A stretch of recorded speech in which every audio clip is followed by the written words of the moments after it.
And slowly I started to pass them because I just went to practice every day and I gave it my all because I loved it.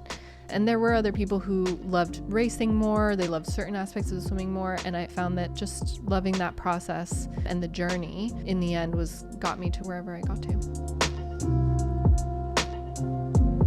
I think this process of decluttering and organizing is really about coming to who you are today and now, and what are the things you need around you right now to do the things that you do. On today's episode, Isabelle Vandenbroucke, decluttering specialist, environmentalist, and ex-competitive swimmer. Isabelle, thank you so much for joining me today. Thanks for having me. Tell me, what is your purpose? Wow. I love that your podcast just dives straight into the point. It's a wonderful question to be able to reflect on, frankly. And for me, it's been a little bit of a moving target. And I wonder, is it helpful to kind of level set on what purpose means, maybe? There's probably so many different definitions. Yes, this is such a good point that you're making. I think a lot of people have different definitions of what purpose is.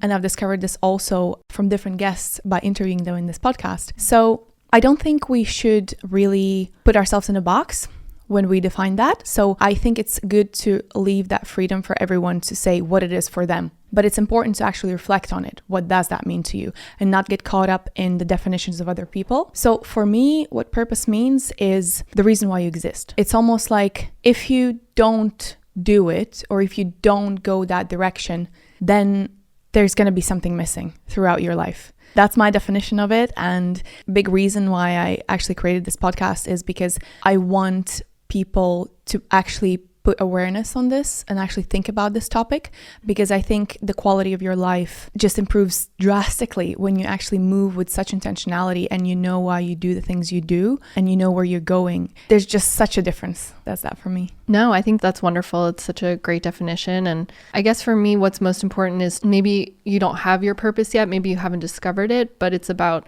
trying to figure it out. And even if maybe you never do, or just that journey of being really purposeful and intentional about trying to find it. I think that's what's important. But like I said, I think maybe for me, it's a little bit of a moving target. And I think that's probably normal too.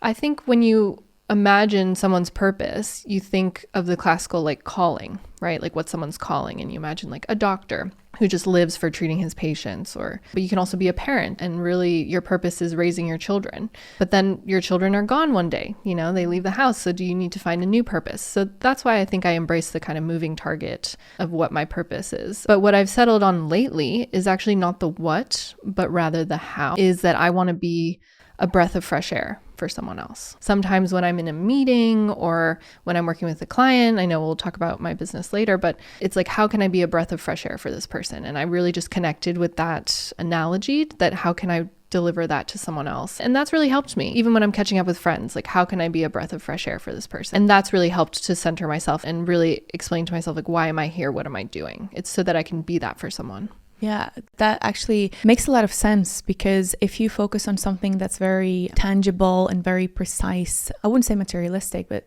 something very defined, then you almost constrict yourself. Yeah. Whereas if you focus on the way you are, then that leaves a lot more space. And how did you settle on that? How did you get there?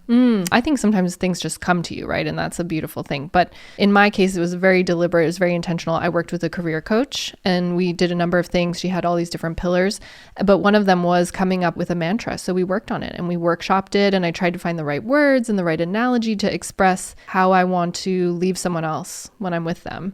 And we settled on that one. And I think it also has to do with the fact that I moved around a lot. I know we'll come on to that eventually, but I kind of was very much like a breath of fresh air, I thought, and wanted to be when I met new people, because I was literally coming from a different place and I was bringing different ideas and different experiences, a different perspective. So I just wanted to be able to express that in a really easy way to really give myself meaning depending on what I'm doing. That's so nice. And in a way that also reminds me and resonates with me on a level that ultimately, if I had to describe my purpose, it's to uplift, inspire, and illuminate people around me. So be it with knowledge, be it with a smile, be it with an advice or a hug or an encouragement or coaching, and ultimately, hopefully this podcast as well. So I really do resonate with the thought of it being how you are with other people, how you show up in the world. Yes, exactly. I think you're doing that. Thank you.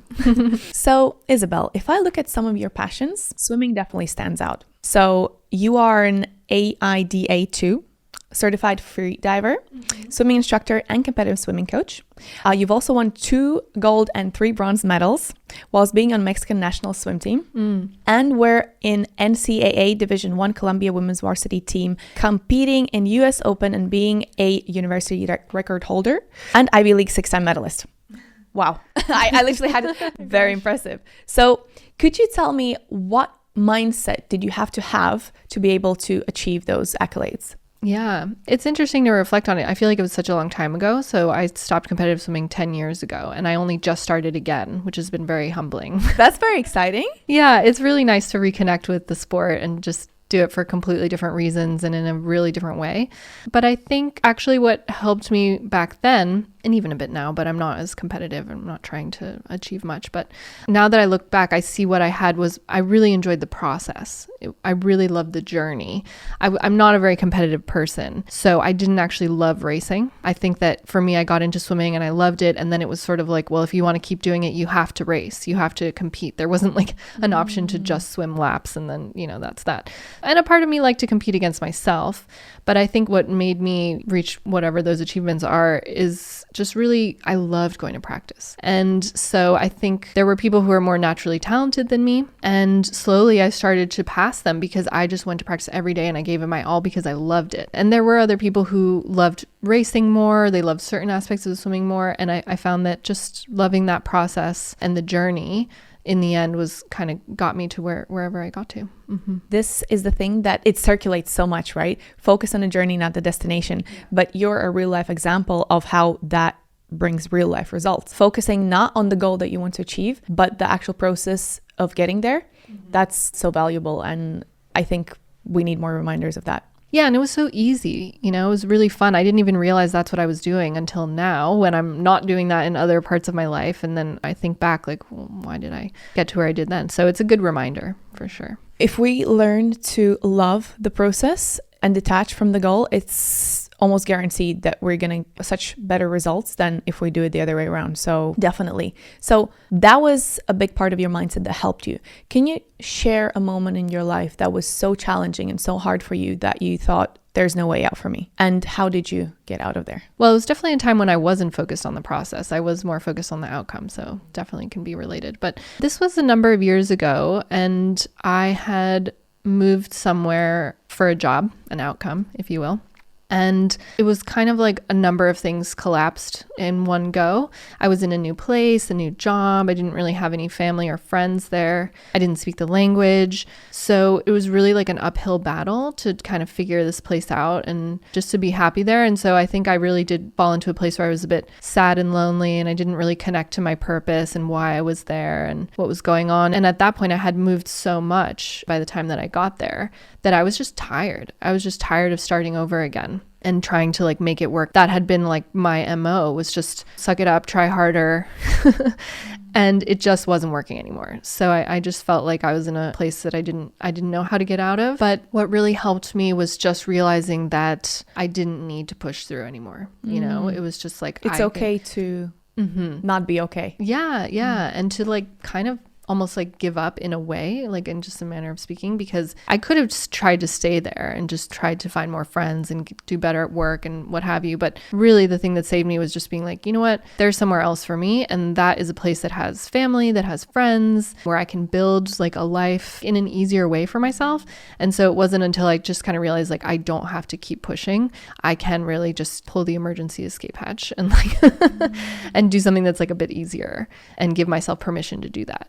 That really reminds me actually a time in my life where I had a similar situation. I had moved to Moscow for a job and I already had an opinion that I probably wouldn't like it. But rather than not trying at all, I said, well, let me just confirm my doubts rather than regret not actually trying. So I did go, and then very quickly it became clear to me that's not the place for me. Right. Yeah. You realize, right? You just know.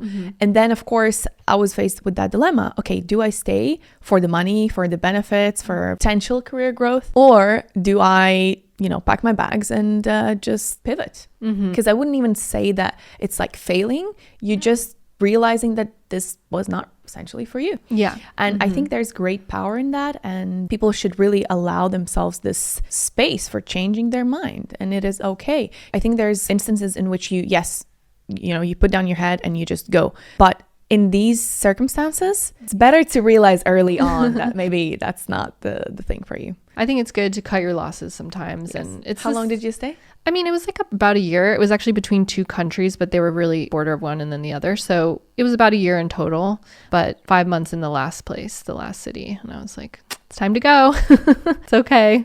Sunken cost fallacy, like just good to just move on sometimes and connect with yourself and trust yourself that that's the right thing for you. So you've lived in 10 countries altogether. Yeah. That's quite a lot. What have you learned from all this traveling, from all these different countries, from changing so many places that you've lived in? I think I learned it's easier to not do that. It's definitely a lot. Some of that was when I was growing up with my family. And then there were a lot of those countries later by myself, trying to be independent and doing my thing. I think what I learned is that you really can make friends anywhere. That was a beautiful thing that I realized, is no matter what country you're in, there's always going to be, like, I always had a best friend everywhere that I was, which was so cool. And all different cultures and backgrounds, and sometimes spanning languages as well. So I'm so glad I did it. I really learned a lot from meeting different people, different ideas, different perspectives. And, like we talked about earlier, I try to bring that into my life. But I think I did reach a certain point where I was like, okay, sometimes it's good to just plant your flag somewhere. I think it comes with age, right? Yeah. There's just that moment where you're like, okay, well, but where is my home actually? Yeah. And you have to make your home, right? You have to plant your flag and you have to say, look, there are pros and cons about this place, but I'm going to make it work.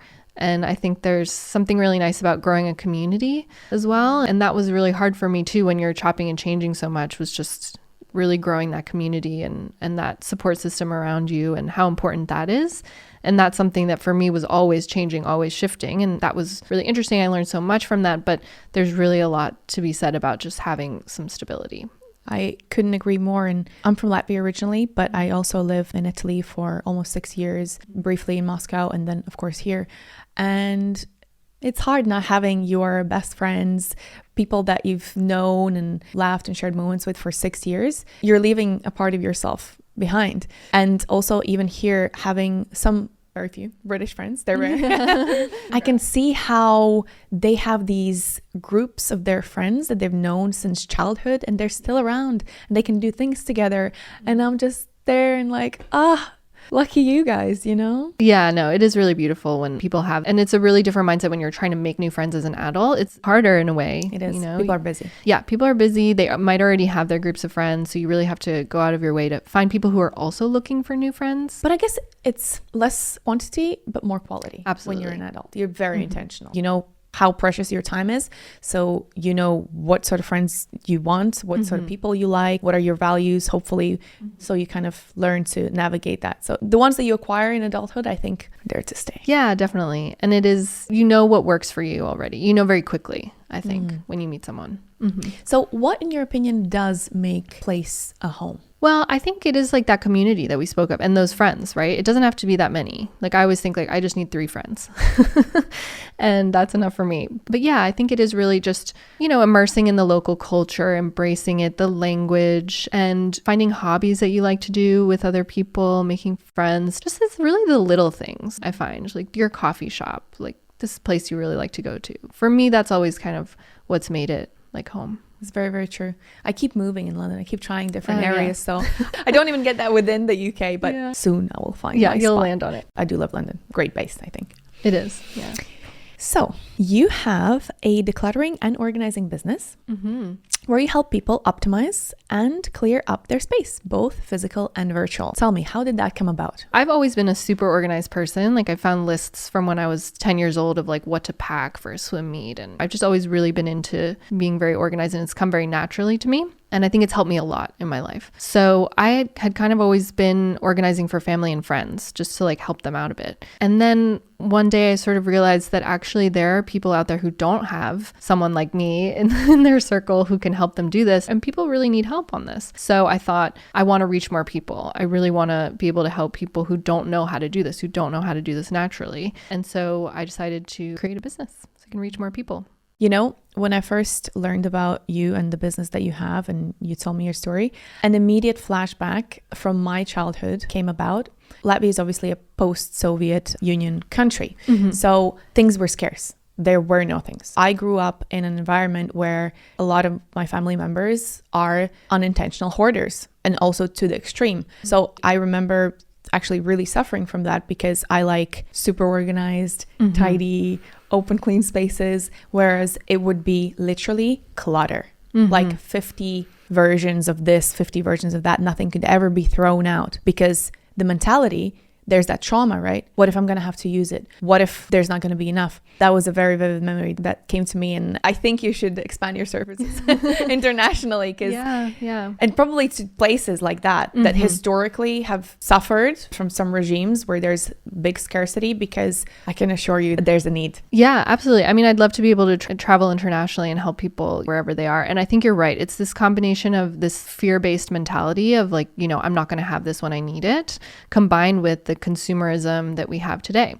And I think in general, clutter is a new problem. Like if we think back to my grandparents or even great grandparents, my grandma would have had like 5 dresses. I mean, there's exceptions to that. But back then there just wasn't this like mass market really out there. And so people had what they needed, and then that was fine. But it's really a 20th century phenomenon that we're in today. And that's clashing with the people who didn't have enough before, who need to hang on to these things. And it's really causing a problem for everyone. So I just feel really strongly that when you have a really clear space and you don't have clutter and you're very organized, you're just so much more calm, you're so much more productive, and it's a freedom in that, right? And so that's what I really want to help people with, is just getting to that place. And a lot of people just don't know how to do it, or they don't have time to do it. And so I just really believe strongly that it's kind of like a base mental health thing that I can help people with. Yes, I was going to ask you, what effect does living in an unorganized space have on people that they might not think about? I mean, the obvious things that I perceive and I feel on myself as well is, if there's stuff around and there's disorganized clumps of mixes of things, I know, like I feel, and I know that it weighs on me. Because even in my peripheral vision, if I see that there's something that shouldn't be there, it already occupies some of my conscious mind as well. But what other things happen that we might not even realize? Yeah, I think there's so many layers to it. So probably the first layer is what you just described, right? Like you open your computer, you have so many tabs open, you have so many emails in your inbox, like files are everywhere. It's just stressful. There's anxiety, you can't find what you need, you don't know where to start, and it's just very distracting. So that's kind of like the top level. Now, I think once you get into like decluttering the sort of like more deeper items, like even sentimental items, if you're doing your closet, right? So you're choosing like, what do I wear now? What am I going to wear tomorrow? You kind of are choosing like who you are. Are you that person that wore this thing 5-10 years ago? Like probably not. Like you've evolved, right? And so really intentionally choosing what's around you is a way to define who you are now. It's a lot about living in the present. For example, you mentioned people who can be like afraid of not having this thing when they need it. So they hang on to like 50 copies of it or whatever it is. That's living in the future, because you're afraid that in the future you're not going to have this thing. That's not coming back to the present, where like you don't need this thing now. Can you trust yourself to procure that thing when you need it? And similarly, there's people who live in the past and they hang on to so much memorabilia. I'm not saying throw everything out, but definitely you can really choose what's most special to you. But there are people who hang on to everything. They need to immortalize every memory because they really are living in the past, and they might have unfinished business with things in their past. So I think this process of decluttering and organizing is really about coming to who you are today and now, and what are the things you need around you right now to do the things that you do. And having faith that you will be able to have and provide for yourself in the future and get whatever you want. Exactly. Yeah. Not coming from a place of fear. Could you share some tips or a system that people could use to organize and declutter their space? I think it's really bespoke. So you wouldn't give everyone the same diet and exercise plan. It really depends on the person, their lifestyle, what they have, how they live. And so that's what I really like about my job, is when I go in and meet people, I really need to understand that at a very personal level. And it's also very anthropological, right? Like how people live. So really there's a sequence that you should go about doing things. And the first one is decluttering. a lot of people, and I used to do this as well before I like learned more about it, but they launch straight into the organizing, you know, like just put things over here that are grouped together and there and buy the nice storage boxes. And really what you need to do first is decide what you're going to keep and what you're going to throw away. So that has to happen first. Then you can move on to the organizing. And I'm a big believer in functionality. I can make things look really nice, like on Instagram. Doesn't mean they're going to stay that way. So I really think that it's more about like how you live your life and function first. But then after you've done those two steps, you need to develop some systems and habits for yourself, because otherwise, like I said, you're going to end up back to square one in a year. So you need to kind of develop things that work for you, strategies that work for you, whether it's like on a weekly basis or a daily basis, going around and putting things back to where they belong, or doing like a yearly spring cleaning, right? Because you change every year, you change and you need different things and you don't need these things anymore. So it's really about coming up with those systems and habits as like the third step, I would say. That's very useful, and I hope that people that are listening can test it out for themselves. Yeah.